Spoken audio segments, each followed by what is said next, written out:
नमस्कार बंधुरा रिंकू रान्नाघरे आजकेर आमार रेसिपि हलो करम।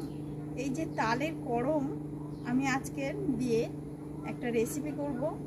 আপনারা শুরু থেকে শেষ পর্যন্ত ভিডিওটি দেখুন, আশা করছি ভালো লাগবে।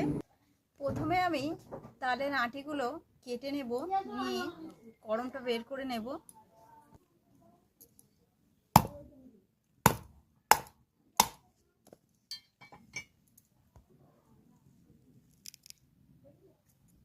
এইভাবে আমি সবগুলোই কেটে নেব। দেখুন আমার কাটা হয়ে গিয়েছে। এখন আমি ভেতর থেকে করমগুলো চামচ দিয়ে বের করে নেব। দেখুন এইভাবে চামচ দিয়ে আমি সবগুলোই বের করে নেব।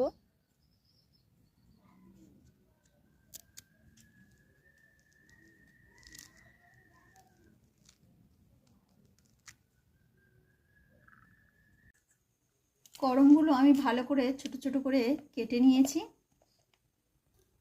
এখানে পেঁয়াজ, আদা রসুনের পেস্ট, কাঁচা লঙ্কা আর ধনেপাতা। পেঁয়াজ, আদা রসুনের পেস্ট, কাঁচা লঙ্কা, ধনেপাতা, বেসন। আমি এখানে 1.5 চামচ বেসন নিয়েছি। 1.5 চামচ নেব কর্নফ্লাওয়ার, 1/2 চামচ হলুদ গুঁড়ো, 1/2 চামচ লঙ্কার গুঁড়ো, জিরে আর ধনের গুঁড়ো 1 চামচ, 1 চামচ লবণ, 1/2 চামচ গরম মশলার গুঁড়ো। সব কিছুই দিয়ে ভালো করে আমি চটকে নেব।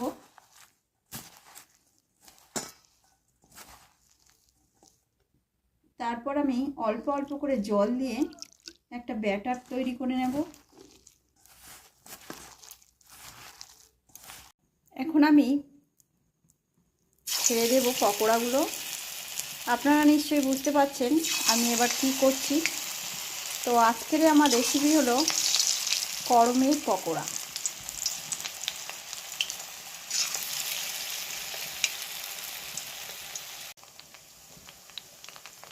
করমের পকোড়া থেকে এত সুন্দর ফ্লেভার উঠছে যে আপনারাও বাড়িতে বানাবেন একবার, খুব সুন্দর লাগবে খেতে। ভাজবার সময় খুব সুন্দর একটা গন্ধ উঠবে, খুব ভালো লাগবে আপনাদের। এইভাবে একবার বাড়িতে অবশ্যই আপনারা করে খাবেন। দেখুন বন্ধুরা, তালাটির করমের পকোড়া আমার হয়ে গিয়েছে। কত সুন্দর দেখতে লাগছে দেখুন। চিকেন পকোড়া আর এই পকোড়ার মধ্যে কোনো ফারাক নেই।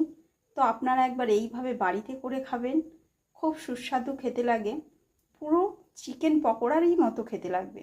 আপনাদের যদি করমের এই পকোড়াটি ভালো লেগে থাকে তাহলে আমার চ্যানেলটিকে একটা সাবস্ক্রাইব করবেন, লাইক, কমেন্ট, শেয়ার